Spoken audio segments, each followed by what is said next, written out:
ఆంధ్రప్రదేశ్లో రాజకీయ పొత్తులపై CPM పాలిట్ bureau సభ్యులు రాఘవలు సంచలన వ్యాఖ్యలు చేశారు.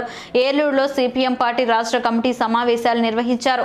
ఈ సమావేశంలో పాల్గొన్న రాఘవలు మాట్లాడుతూ కేంద్ర ప్రభుత్వం మీడియా గొంతు నొక్కడానికి కొత్త చట్టం తీసుకొచ్చిందని అన్నారు. ఏపీలో సీఎం జగన్ అంగన్వాడీలపై ఎస్మా ప్రయోగించి బెదిరింపులకు పాల్పడుతున్నారని మండిపడ్డారు. గతంలో ఎస్మా చట్టం ప్రయోగించి ఉద్యోగులను విధుల నుంచి తొలగించిన ఏ ప్రభుత్వం నిలబడలేదన్నారు. వైసీపీ అంగన్వాడీల ఉద్యమాన్ని అణచివేయాలని చూస్తే అధికారాన్ని పళ్లెంలో పెట్టి ప్రతిపక్షానికి ఇవ్వాల్సి వస్తుందని అన్నారు. జాతీయ స్థాయిలో బీజేపీ వ్యతిరేక పార్టీలతో జతకడతామని, ఏపీలో బీజేపీతో కలిసి వెళ్లే పార్టీలతో మేము జతకట్టమని అన్నారు. అవసరమైతే ఆంధ్రప్రదేశ్లో బలంగా ఉన్న నియోజకవర్గాల్లో సింగిల్గా పోటీ చేస్తామని తెలిపారు. వారి గొంతు నొక్కడానికి ఇంతకుముందు ఒక చట్టం తీసుకొచ్చింది. ఇప్పుడు ఆ చట్టానికి సంబంధించిన నిబంధనల్ని కేంద్ర ప్రభుత్వం విడుదల చేసింది. ఆ నిబంధనలు చట్టంలో ఉన్న వాటికన్నా ఇంకా ఎక్కువ కఠినంగా ఉండేట్టుగా వాటిని మలిచి ఈరోజు నిబంధనల్ని విడుదల చేసింది. ఆ నిబంధనలే కనుక అమల్లోకి వస్తే ఇక మీడియా స్వతంత్రంగా వ్యవహరించేదానికి శక్తి లేకుండా పోతుంది.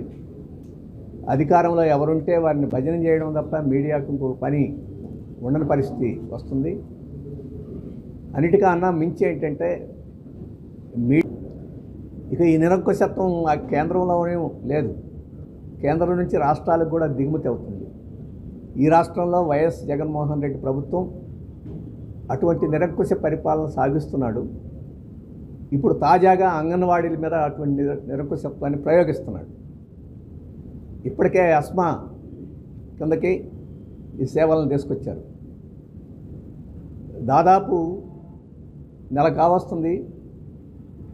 26 రోజుల తర్వాత ఆయనకి అస్మా జ్ఞాపకం వచ్చింది. సమ్మె ప్రారంభమైంది 26 రోజుల తర్వాత.